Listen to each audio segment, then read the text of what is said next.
We want to make a responsive website. And so what we know so far, maybe, is that I'm planning what my desktop screen would look like. And I want 4 buttons to be lined up here at the top. Maybe they're navigation buttons. But then I think about my tablet users. And so if somebody comes to my website on a tablet, that's a smaller screen, and so it may look something more like this. Not as much room for the different buttons, but maybe that's okay, I'm all right with that.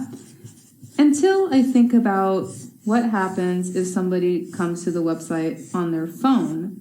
And in that case, these buttons are going to be lined up at the top and they're going to be really tiny. And when somebody tries to press on one of these buttons, they may pick the wrong one, and we all feel like we have fat fingers, and that's just no fun. So in order to have a responsive website, we need to actually consider the tablet and phone separately.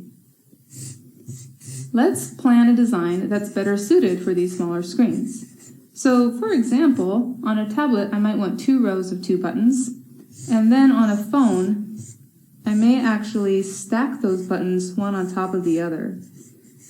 And then there's no doubt about which button you're pressing if you're here on your phone. In order to do this, we'll have to detect the size of the screen. Now, you know what I mean when I say desktop, tablet, and phone, but of course we're going to have to now apply certain breakpoints in pixels so that the computer knows what you're talking about. We decided that a desktop would be anything that's greater than or equal to 1024 pixels. You don't have to choose that, but that's what we're going with for this course.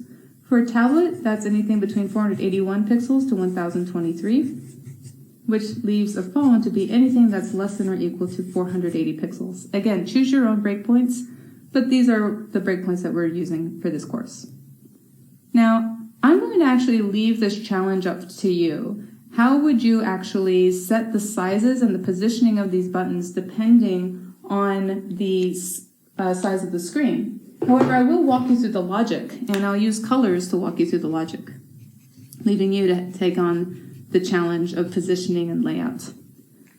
So let's say that for my desktop, I actually wanted my buttons to be red. And you can do that. You can set whatever stylings you want depending on size. It doesn't just have to be layout of your different elements. You can style them however you want. For example, your colors. So we'll give red buttons to the desktop, blue buttons to the tablet, and yellow buttons to the phone. Now, if this was what I wanted to do, how would I go about doing that? Well, just like always, if you want to style an element on the page, you will have to apply some kind of class, some way that you can target the elements. So let's go ahead and give all of these buttons a class of nav buttons, since they're navigation buttons. Then, in our CSS, we can target our elements by using that class, and you can do whatever stylings you want, borders, whatever. But as we discussed, the color, you can't set the color until you know the size of the screen. So how will we find out the size of the screen? We're going to do something called a media query. And the media query is going to tell you many things about the device that the user is on. And what we're interested in is what's the size of the screen. So we're going to find out the size, and now we're going to set our conditions. So if the screen is less than or equal to 480 pixels, then we know that we're on a phone, and so we'll want to target that nav button class and change the color to yellow. What if the screen is greater than 480 pixels? Then we're either on a desktop or a tablet. So if we're on a tablet, then our nav button should be targeted and changed to blue. And then we can say, well, if the screen got all the way up to being greater than or equal to 1024 pixels, then we would want to target nav button and define it as having the color red. Remember that CSS is read from top to bottom, so get these in the correct order.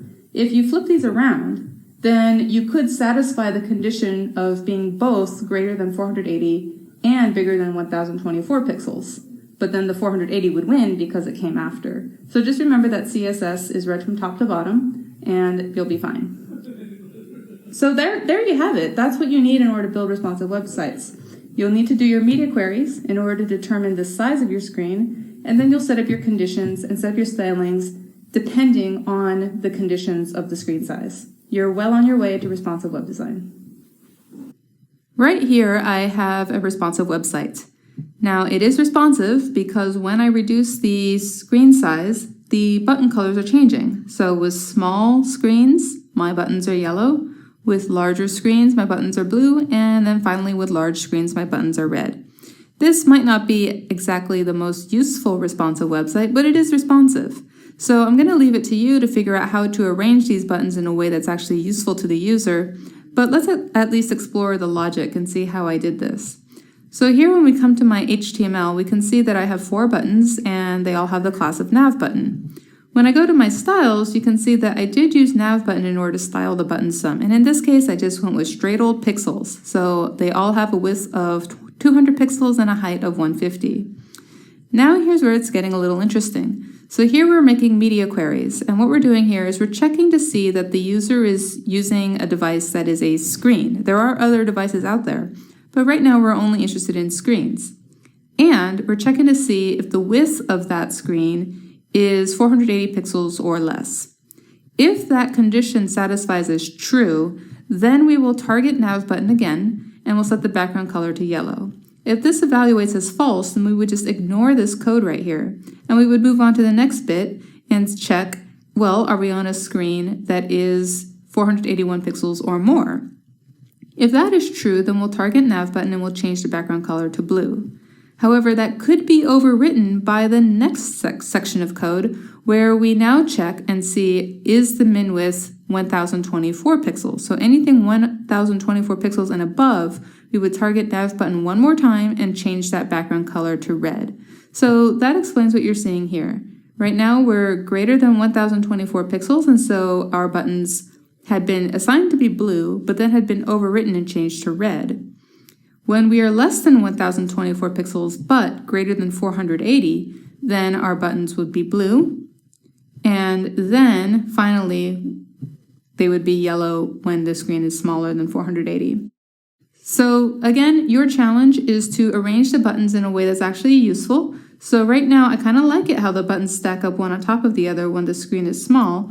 However, we have this awkward position where we have 3 on the top and 1 on the bottom. That's a little weird. Feels like one got left out.